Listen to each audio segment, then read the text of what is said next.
All right. Um, I don't normally do stuff like this, um, but it's just been on my mind. So I don't know. I'm just gonna ramble for a little while, and don't listen if this isn't interesting to you. Um, and maybe nobody cares. That's fine. That's fine. I guess just what's been on my mind lately is this idea of the golden rule. It's something that I grew up with. It's sort of or directly referenced in the Bible. And then when I saw the Odyssey, like so many the other millions and billions of people in the world who have seen it in the last 2 weeks, um, I was a little surprised to see it kind of mixed in there with Zeus's law. Then I did a little digging, and that is not Zeus's law, but they kind of alluded to it as Zeus's law, as sort of do unto others as you would have others do unto you. So yeah, so it's just been on my mind a lot, and I'm getting ready to go back into the classroom. This is year 27 for me. I know some of you are already back in the classroom. It's just been fresh in my mind, and I just want to kind of verbal vomit stuff and see what comes out. So here's what's been on my mind is that like I want to be the best teacher I can be. I've always said, as soon as I lose that desire, I need to retire and I need to go away. And I really do want to. Am I the best teacher that I can be? Probably not. I'm far from perfect. But I have that desire to try, to get better, to improve. And bigger than that, I think, is just, I don't know, like I want to be the best human I can be. I know I'm far from that. But like I'm trying. And I feel like the golden rule, do unto others as you'd have them do to you, has kind of been my compass, like my guiding. That's something that's just is so easy and simple to grab onto, that I think, whether consciously or subconsciously or a mixture of both, that's just been like my compass. And then just in the last few years, I just can't help but to think like A, it's not enough, and B, it probably does some harm sometimes. And I don't know. So I think I'm just kind of rambling out loud, trying to grapple that, like how do I, well then if that's not my guide, then what is? So let's take this apart a little bit. Do unto others as you would have them do unto you. Okay, so I think like one simple, obvious like example that hopefully all teachers here can relate to. My wife is a counselor, and hugging is, I don't want to say she wants to hug everyone in the world, but if it's someone that she cares about and someone that she knows, she will always greet them with a hug. And I think, the vast majority of people appreciate that about her. Now, if I translate that to my students, right? Like some students are not huggers, and it's very individualized. So even if I want to hug my student as a way of saying I care about you and I see you, some students will be very uncomfortable with that. So I'm not a hugger at school, right? I'm like the side hugger if a student comes in to give me a hug. Because I just don't know, right? And I do know, I've been teaching long enough, I do know that some students are very uncomfortable with other students, giving them a hug. So I guess I just start with that as a very clear example that I don't know that anyone can argue with that, right? There are some people that want to hug everyone and be hugged in return, and there are other people who don't. So that whole do unto others as you'd have done unto you, well, some people, that makes them extremely uncomfortable. It's not their choice. It's not what they would choose. And they go through life not hugging people, right?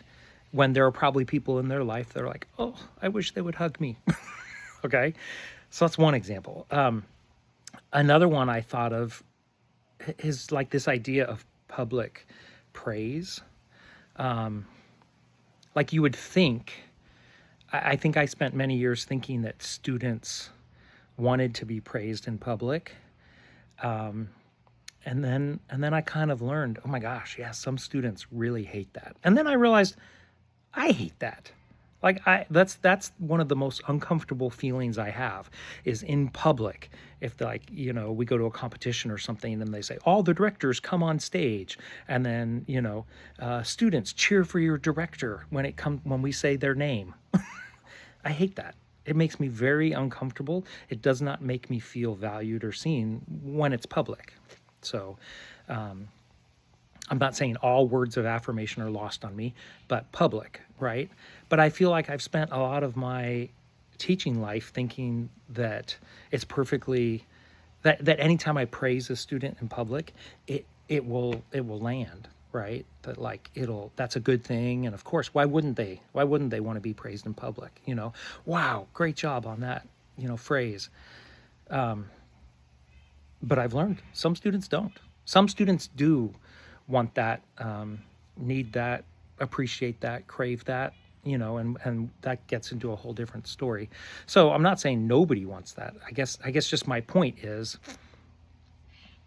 if I'm a teacher and I believe, well, this is how I want people to treat me, so I'm going to treat other people that way, it doesn't always work.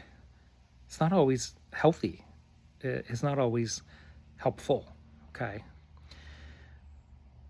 Then I started thinking, what about public critique?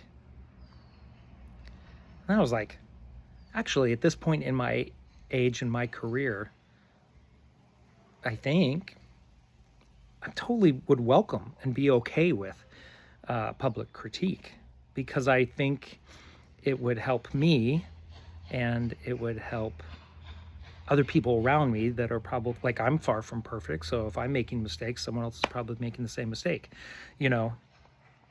So maybe so if I start treating my students like that, and actually that happened this year, is that my most advanced choir, I make it a rule that like I can just say things as long as I'm not being mean. It's not okay to be mean, but it is okay to correct publicly. And I did have a student come to me and say, I'm not okay with that. That hurts. That's really hard for me to hear. And why couldn't you have just pulled me aside privately and told me that exact same thing? And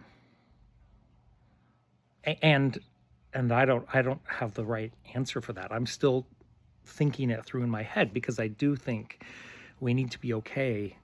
And it's a process of learning how to take criticism. So that's a separate topic for another day. But again, I'm just bringing it up to come back to the basic point. Do unto others as you'd have them do unto you. The bottom is, I don't think that's enough for teaching. I don't think that can be my guiding principle. I think that's maybe a decent foundation. I think that's a good place to start. But I think like part of the point of teaching is seeing students as individuals. And as soon as I see them as an individual, they're different than me. The way they interact is different than me. The way they react is different than me.